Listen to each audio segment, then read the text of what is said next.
और ये भी कह सकते हैं कि उसने ईश्वर को पाने के लिए कोई प्रयत्न नहीं किया, कोई पुरुषार्थ नहीं किया। कई बार मुझसे लोग पूछ दिया करते हैं पूर्व जन्म में केवट क्या था। मैं कहता हूं मुझे पता नहीं। वे कहते हैं ऐसा कैसे हो सकता है कि नहीं, जरूर बताइए कि केवट पूर्व जन्म में क्या था। तो केवट पूर्व जन्म में क्या था इसकी खोज करने का तात्पर्य क्या है कि कुछ लोग ये मान बैठते हैं कि ईश्वर तो बिना किसी साधना के मिल नहीं सकता, तो केवट ने इस जन्म में नहीं साधना की होगी तो उस जन्म में की होगी। इसलिए अगर पहले जन्म का पता चल जाए तो केवट के चरित्र को समझना सरल। पर मैं कहूंगा कि इससे बढ़ करके तो कोई नासमझी ही नहीं है कि आप केवट के प्रसंग में उसका पूर्व जन्म खोजिए। तुलसीदास जी ने तो कहीं नहीं लिखा कि केवट पूर्व जन्म में क्या था। क्यों नहीं लिखा? गोस्वामी जी केवट प्रसंग के द्वारा ईश्वर साधना के द्वारा प्राप्त होता है कि ये सिद्धांत, उसको इस सिद्धांत का निराकरण करना चाहते हैं। और केवट का भी तात्पर्य यही, केवट की भी मान्यता यही। तो ऐसी परिस्थिति में जब आप पूर्व जन्म में केवट की साधना खोजने लगेंगे तो इसका अभिप्राय कि आप केवट के जीवन में भी साधना का तत्व ढूंढेंगे, जबकि केवट का जन्म साधना के तत्व को प्रकट करने के लिए नहीं है, केवट का जन्म कृपा के तत्व को प्रकट करने के लिए। का इसका अभिप्राय यह नहीं कि साधना का महत्व नहीं, पर एक दृष्टांत के रूप में यूं कहें कि भाई योग्यता और सामर्थ्य का भी महात्म है। का एक बालक को आप शिक्षा देकर के योग्य बनाते हैं और जब वो बालक बड़ा होकर के योग्य बन करके कोई महान कार्य करता है तो उसको सम्मान, चारों ओर से सम्मान प्राप्त होता है। ये भी ठीक। कई ईश्वर की बात तो जाने दीजिए, आप अपने परिवार में देखिए, आप अपने ही जीवन में देखिए, तो इसका अभिप्राय यह है कि योग्यता का और सामर्थ्य का बड़ा महत्व है। व्यक्ति योग्य ही और समर्थ बनने की चेष्टा करता है, पर आप विचार करके देखिए कि योग्यता और सामर्थ्य का भी महत्व है कि अयोग्यता और असमर्थता का भी महत्व है। और तब आप स्वयं अपने जीवन में देख लें कि बड़े बालक के प्रति या युवक के प्रति जो आपका आदर है वो तो योग्यता और सामर्थ्य को देख करके, पर नन्हे बालक के प्रति मां का जो प्यार है उसकी किस योग्यता को देख करके या उसके किस सामर्थ्य को देख करके है कि मां ये कहती है कि इस बालक में तो ये बहुत बढ़िया बड़ी योग्यता है, बड़ा ज्ञान है, कि इस बालक में बड़ी बहुत कुछ करने की सामर्थ्य है। क्या कोई ऐसी वस्तु देख करके बालक से मां प्यार करती? तब बड़ी अटपटी सी बात। सामर्थ्य का भी बड़ा महत्व है, साधना का भी महत्व है, पर बालक के प्रति जो मां का प्रेम है वो तो अयोग्यता और असमर्थता के कारण ही। बालक में कोई योग्यता नहीं है, बालक में रंच मात्र कोई सामर्थ्य नहीं है, और इसलिए बात उल्टी हो गई। क्या अब उसके प्रति मां का प्यार बड़े बालकों की भी अपेक्षा अधिक। तो फिर दोनों में अंतर क्या है? बालक अगर ये दावा करे कि मैं अपनी मां को अच्छी तरह से जानता हूं तो बालक का दावा सही है कि नहीं? बालक क्या जानता है? तो वो तो एक ही बात कह सकता है कि भाई मैं और कुछ नहीं जानता, लेकिन मां के स्वभाव का प्यार तो मैं ही जानता हूं, इससे दूसरा क्या जानेगा। और उसका ये कहना बिल्कुल ठीक है। वो उसका नन्हा बालक तो केवल मां के स्वभाव से का अपनी असमर्थता के द्वारा मां का प्यार पा लेता है।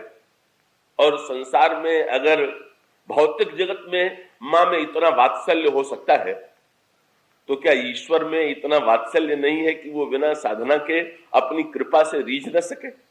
जो लोग वो कहते हैं ऐसा, वो तो ईश्वर के प्रति बड़ा अन्याय करते हैं।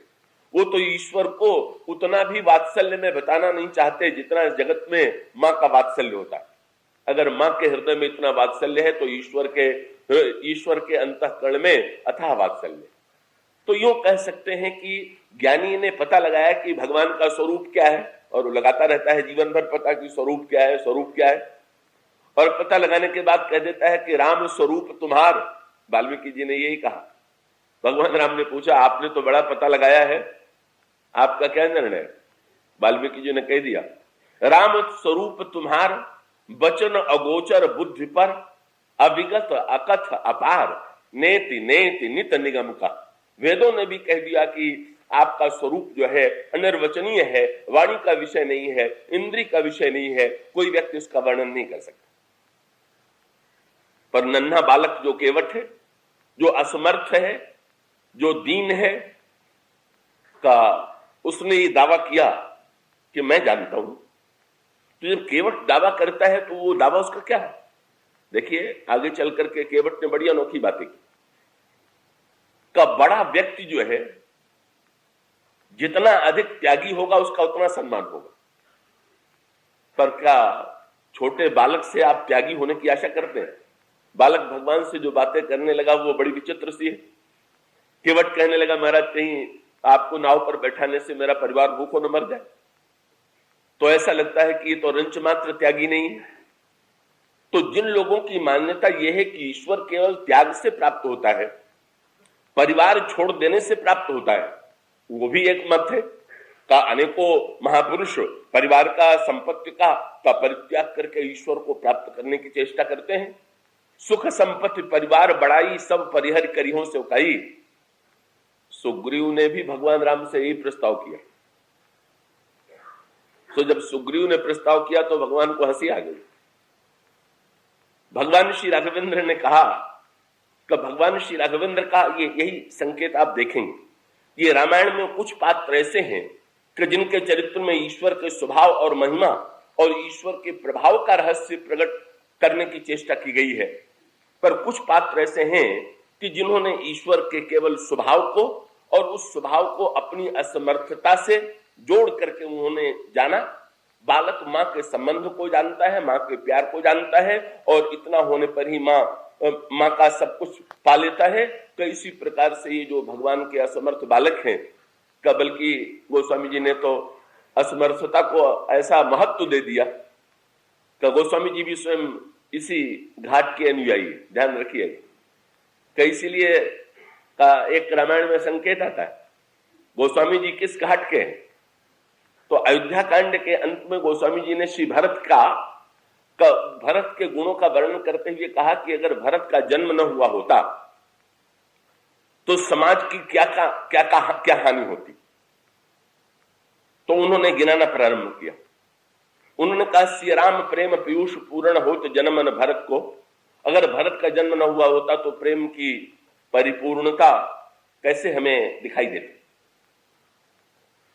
फिर उन्होंने कहा कि अगर भरत का जन्म न हुआ होता तो मुनिमन अगम यम नियम समदम विषम व्रत आचरत को। मुनियों के मन के लिए भी जो साधना कठिन है का उसे अपने जीवन में चरितार्थ करके कौन दिखला पाता। और फिर वे कहते हैं अपने चरित्र के द्वारा लोगों के जीवन में परिवर्तन लाने वाला दूसरा कौन। पर सब कहने के बाद गोस्वामी जी से पूछा गया भरत के प्रति आपका इतना पक्षपात क्यों। और तब गोस्वामी जी एक नई बात कहते हैं। तो गोस्वामी जी ये कहते हैं कि अगर श्री भरत का जन्म न हुआ होता तो केवल इन्हीं लोगों की हानि नहीं थी। अगर इतिहास के संदर्भ में देखें तो भरत का जन्म त्रेता युग में हुआ और ये कह सकते हैं कि श्री भरत जी ने त्रेता युग के लोगों की समस्या का समाधान किया। पर गोस्वामी जी ये कहते हैं कि नहीं, केवल भरत त्रेता युग के ही सत्य नहीं, अब तो त्रेता युग के सत्य के साथ साथ श्री भरत जो है, कब वो जो अंतिम पंक्ति है उसमें गोस्वामी जी ये कहते हैं कि कलिकाल तुलसी से सठन हठ राम सन्मुख करत को। अगर भरत का जन्म न हुआ होता तो इस कठिन कलयुग में का मुझ जैसे दुष्ट व्यक्ति को भगवान राम के सामने कौन ले जाता। इस शब्द पर आप जरा ध्यान दीजिए। गोस्वामी जी क्या बताना चाहते हैं। ये हमारे यहाँ काल का विभाजन 4 युगों के रूप में किया गया, सतयुग त्रेता द्वापर। तो भरत के चरित्र में सतयुग के लिए भी प्रेरणा है, त्रेता के लिए भी प्रेरणा है, द्वापर के लिए भी प्रेरणा है। पर गोस्वामी जी एक अनोखी बात ये कहते हैं कि मैंने तो भरत के पीछे चल करके ही श्री राम को पाया। गोस्वामी से पूछ दिया गया भरत के पीछे क्यों चल करके आपने राम को पाया। क्या लक्ष्मण जी के साथ चल करके भी तो पा सकते थे। का भगवान के पास पहुंचाने वाले अनेक संत महापुरुष भी तो हुए, पर भरत के प्रति आपका इतना आग्रह क्यों है? गोस्वामी जी ने ये कहा कि नहीं नहीं, अन्य लोगों के साथ भगवान राम के पास जाने का मेरा साहस नहीं हुआ। तब बोले भरत ने प्रभु की प्राप्ति का जो मार्ग बताया, कब भरत ने प्रभु की प्राप्ति का मार्ग बताया? माने गोस्वामी जी का निहित संकेत ये था कि श्री भरत अगर अयोध्या से चित्रकूट की ओर सारे समाज को लेकर के जाते हैं, और जब सारे समाज को लेकर के जाते हैं तो उसमें गुरु वशिष्ठ हैं, कौशल्या अम्बा है, सुमित्रा अम्बा है और अयोध्या के अनगिनत नागरिक। तो गोस्वामी जी ने कहा कि अगर भरत इन बड़े बड़े लोगों को ही श्री राम के पास ले जाते और मिलाते तो मेरा साहस भरत के साथ न होता। पर जब मैंने ये देखा कि उनके इस साथ यात्रा में मंथरा और कैकेयी भी पहुंच गई, तो मुझे लगा कि इस भीड़ में मैं भी चल करके पहुंच सकता हूं, शायद मेरे लिए और कोई ऐसा नहीं।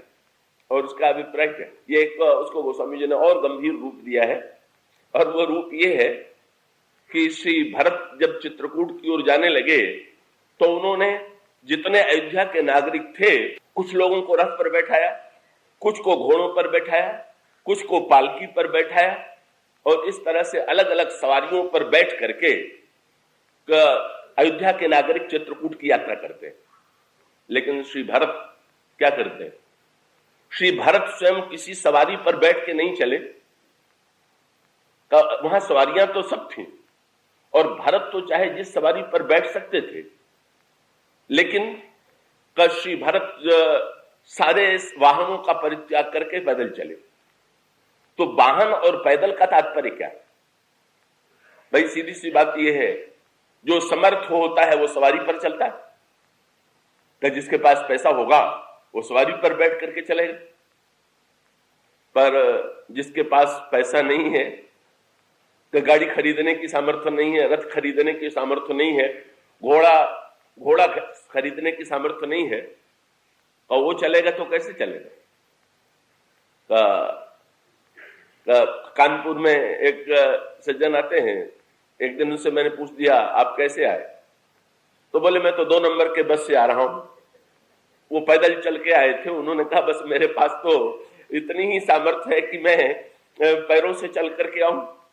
तो उसका अभिप्राय क्या है? वाहन जो है ये साधन।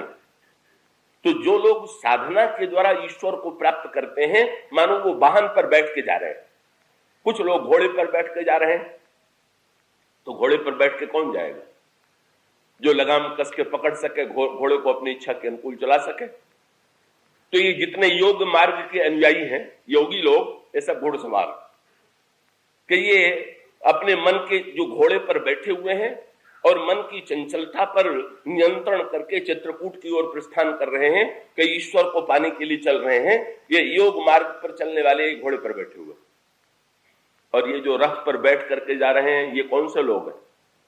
कि रामचरितमानस में भगवान राम से विभीषण जी ने पूछ दिया, महाराज आपके पास तो रथ है ही नहीं, आप रावण से कैसे लड़ेंगे? भगवान राम ने कहा रावण का रथ दिखाई दे रहा है, इसलिए रावण का रथ टूट सकता है, पर मेरे पास जो रथ है वो तुम नहीं देख रहे हो, तो वो रथ दूसरा। और तब भगवान राम ने कहा, वो भगवान राम कहते धर्म ही रथ है। और धर्म रथ का वर्णन करते हुए भगवान कहते हैं, सौरज धीरज तेहि रथ चाका, सत्यशील दृढ़ ध्वजा पताका। ये जो सद्गुण जिसके जीवन में, ये धर्म के जो विविध अंग हैं जिसके जीवन में है, शौर्य है, धैर्य है, सत्य है, शील है, बल है, विवेक है, दम है, परहित है।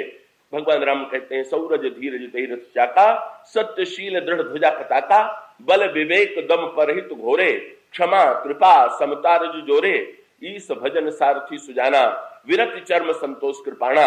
और धर्म के अलग अलग गुणों का वर्णन करते हुए भगवान राम कहते हैं, सखा धर्म में असरथ जाके। ऐसे धर्म रथ पर बैठ करके ही व्यक्ति विजय प्राप्त कर सकता है। तो जो चित्रकूट की ओर रथ पर बैठ करके जा रहे थे, श्री भरत जी ने योगियों के लिए घोड़े की व्यवस्था कर दिया। भरत जी में योगियों के लिए भी साधना, अगर कोई वो चाहे तो वो भी भरत जी से सीख सकता है, घोड़सवारी भी का वो श्री भरत का। इसलिए कुछ लोगों के लिए श्री भरत जी ने घोड़े की व्यवस्था की, जो योगी थे उनके लिए घोड़े की व्यवस्था, जो धार्मिक थे उनके लिए रथ की व्यवस्था, और माताओं के लिए पालकी की व्यवस्था। ये सबसे आरामदेह सवारी इस अर्थ में कि घोड़े पर तो लगाम रख करके उसको चलाना है, तो घोड़े की यात्रा में शीघ्रता तो होती है, पर कोई ये दावा नहीं कर सकता कि घोड़े पर चलने पर थकान नहीं आती। घुड़सवारी में थकान तो आती। तो योग मार्ग में गति तो है, पर साधना का श्रम भी विद्यमान है।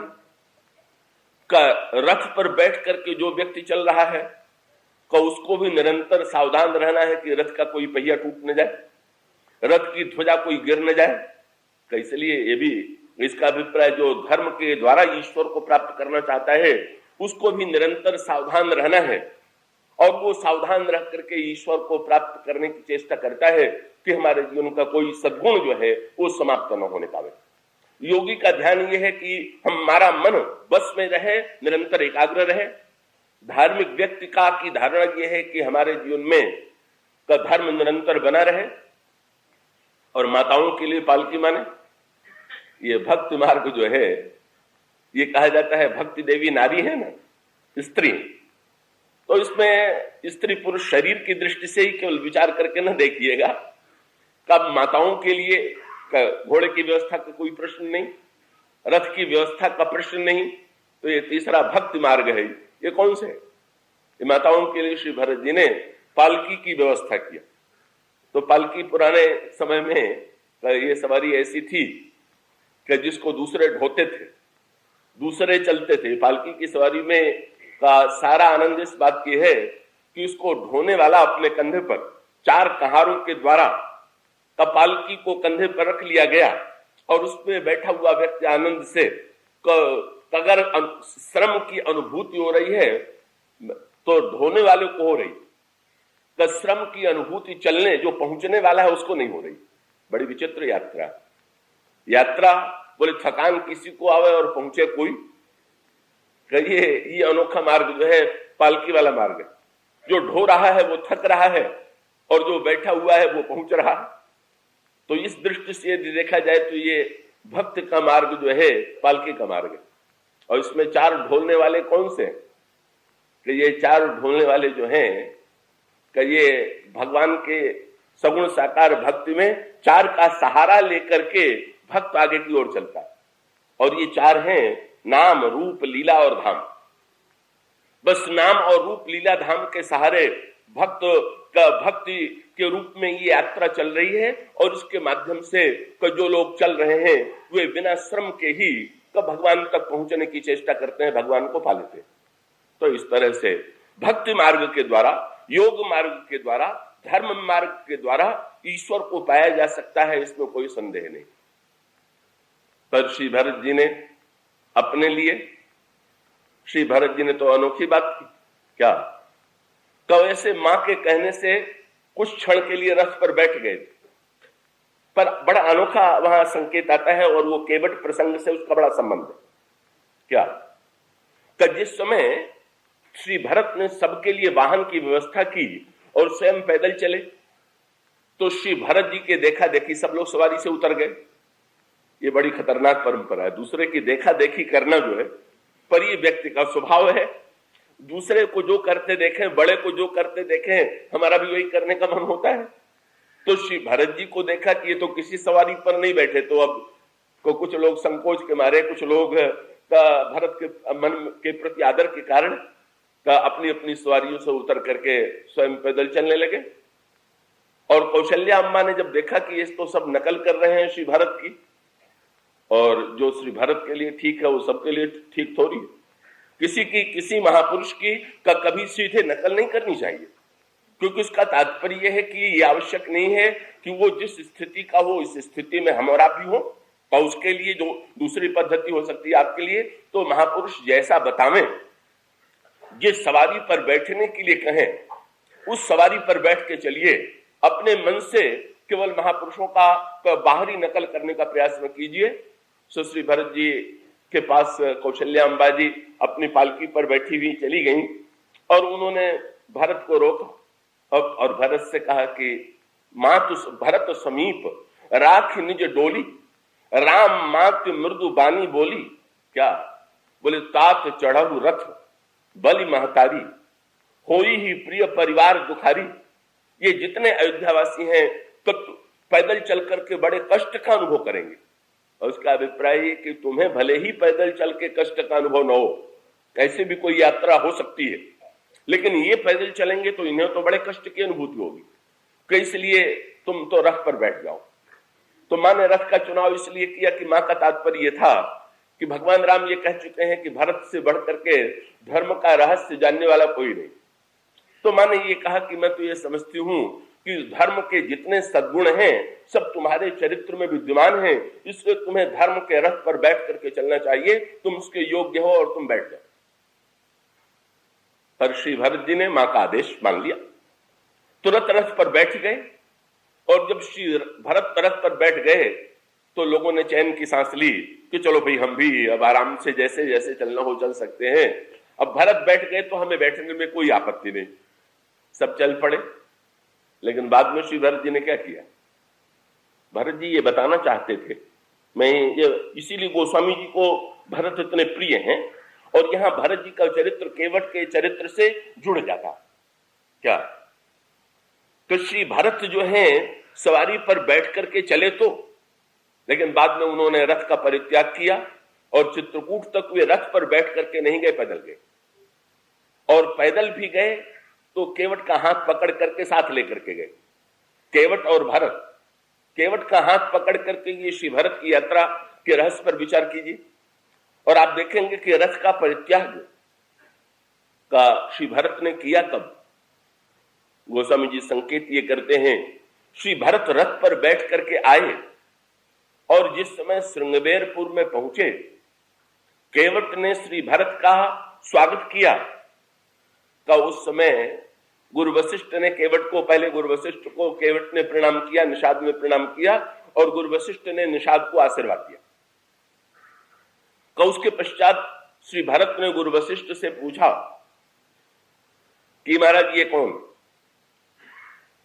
तो तुरंत गुरु वशिष्ठ ने यही कहा कि ये राम के सखा, और साथ साथ ये भी कहा कि भाई इनका नाम गुह है और इनकी जाति जो है वो निषाद है।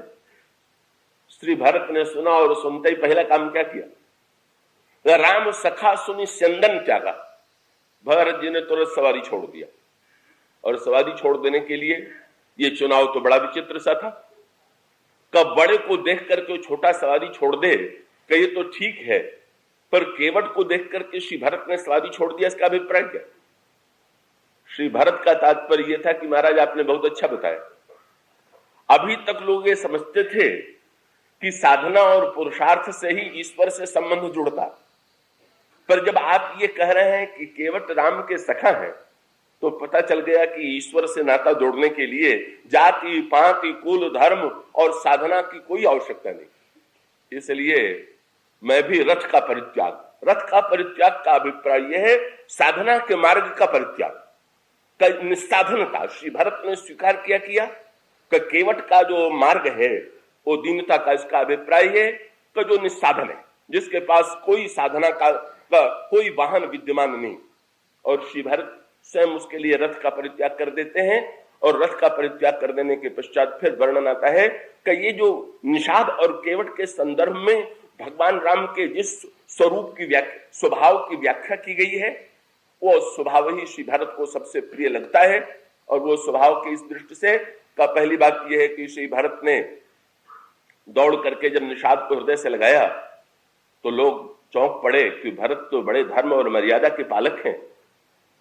का उन्होंने अपने से छोटे निषाद को देख करके सवारी कैसे छोड़ दी। पर जब श्री भरत से किसी ने पूछा तो श्री भरत ने ये कहा कि मैंने तो गुरुजी के कहने से सवारी छोड़ दी। तो गुरुजी ने तो ये नहीं कहा, गुरुजी के शब्दों में ही वो संकेत मिल गया। क्या? तो गुरुजी से जब मैंने पूछा कि ये कौन है, तो गुरुजी ने ये कहा कि ये राम के मित्र है। तो मैं समझ गया कि मैं तो प्रभु राम का सेवक हूं और ये मित्र है तो उनकी बराबरी के हैं। तो सेवक को चाहिए कि वो सखा को देख करके सवारी तो छोड़ दे। ये बराबरी का नाता, ये जो केवट और भगवान राम का संवाद है वो एक मित्र से मित्र का सेवक और स्वामी के संबंध में का उस प्रकार से बातचीत नहीं की जा सकती है जिस प्रकार की भाषा का वो तो मित्रता का नाता है। और मित्रता का नाता है तो श्री भरत का तुरंत रथ का परित्याग करके निषाद को हृदय से लगाते हैं और हृदय से लगाने के पश्चात उनसे पूछ देते हैं कि कहिए आप कुशल से तो हैं। उस समय निषाद ने बड़ा सुंदर उत्तर दिया। ये रामायण में एक सूत्रात्मक संकेत दिया गया है और वो संकेत ये है, मैं आशा करता हूं आप उसे और भी एकाग्रता से सुनेंगे, कि ये जो नदियों की तुलना की गई है उनमें कि कर्म की तुलना तो की गई यमुना नदी से और भक्त की तुलना की गई गंगा नदी से। तो कर्म को लेकर के हमारे पुराणों में दो नदियों का वर्णन आता है। तो कर्म की एक नदी है यमुना और कर्म की दूसरी नदी है कर्मनाशा। तो ये दोनों नदियों में जो पुराणों में दोनों का वर्णन किया गया है उसमें कहा यह गया है कि अगर कोई व्यक्ति यमुना में स्नान करता है तो वो यमराज के भय से मुक्त हो जाता है, क्योंकि यमराज जो हैं ये यमुना के भाई हैं। तो यमुना को उन्होंने वरदान दिया है कि यमुना में स्नान करने से व्यक्ति के पाप नष्ट हो जाते हैं। लेकिन उससे बड़ी विचित्र बात यह लिखी हुई है कि यमुना में नहा करके अगर व्यक्ति पवित्र हो जाता है तो कर्मनाशा में अगर कहीं व्यक्ति नहा ले या केवल कर्मनाशा का जल छू भी जाए तो जीवन में जितने पुण्य किए हैं सब नष्ट हो जाते हैं। तो वो एक अलग प्रसंग है, इसकी हम इसमें विस्तार से व्याख्या नहीं करेंगे। कर्म का दो स्वरूप, कर्म का एक स्वरूप यमुना और कर्म का दूसरा स्वरूप कर्मनाशा। ये इसका अभिप्राय यह है कि दो प्रकार से कर्म होते हैं। यमुना का जन्म हुआ है सूर्य से और कर्मनाशा का जन्म हुआ है त्रिशंकु के टपकते हुए लार से।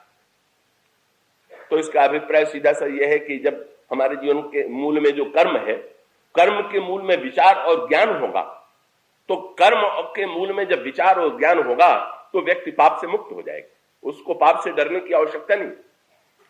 पर अगर कर्म के मूल में विचार न होकर के लालसा हुई, ये लार कहते हैं लार टपकने लगा, किसी वस्तु को देख करके मुंह में पानी आ गया तो कहा कि लार टपक पड़ी, का मुंह में पानी आ गया।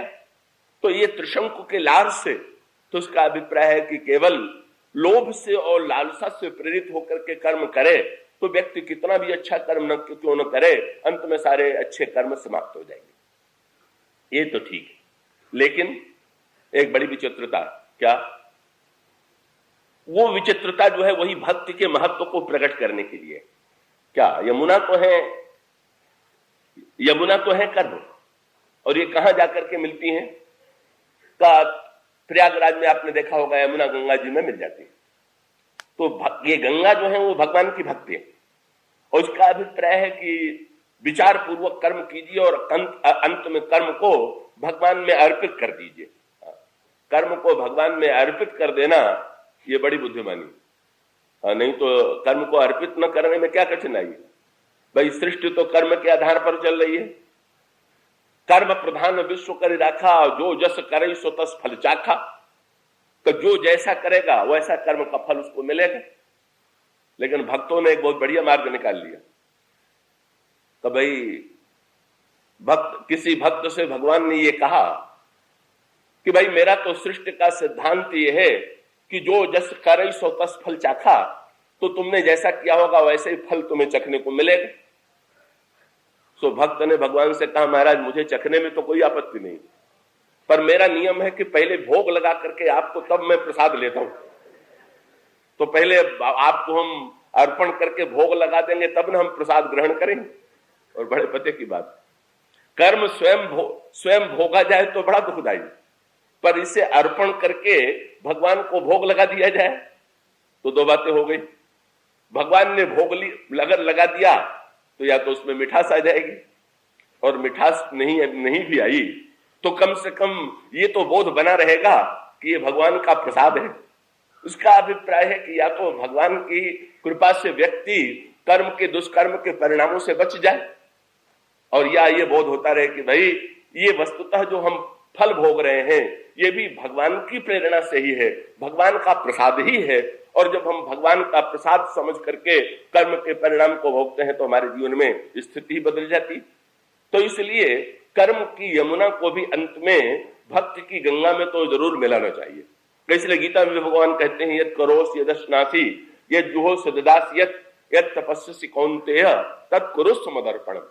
तुम जो कुछ करते हो वो मुझे अर्पण कर दो, और अर्पण कर देने के पश्चात फिर प्रसाद बुद्धि से उसे स्वीकार करो। ये लेकिन बड़े महत्व की बात क्या है? महत्व की बात यह है कि अगर यमुना गंगा में मिलती और यमुना गंगा में मिलकर के धन्य हो जाती तो कोई आश्चर्य नहीं। पर यह कर्मनाशा नदी ये बिहार की और उत्तर प्रदेश की सीमा पर बहने वाली छोटी सी नदी सरस्वती को विलीन करके आगे की ओर बढ़ती है, तो अंत में जो कर्मनाशा नदी है वह भी गंगा में जाके मिल जाती है। और फिर जब कर्मनाशा का जल गंगा में मिल गया तब अब कर्मनाशा का जल पवित्र रह गया कि अपवित्र रह गया? यमुना का जल गंगा में मिले तो भी पवित्र, पर कर्मनाशा का जल भी जब गंगा में मिल जाता है तो वस्तुतः कर्मनाशा का जल भी उतना ही पवित्र है जितना यमुना का जल है, जितने गंगा का जल है। तो अब तो जल जल में कोई भेद नहीं रह गया। और इसका सीधा सा तात्पर्य क्या है?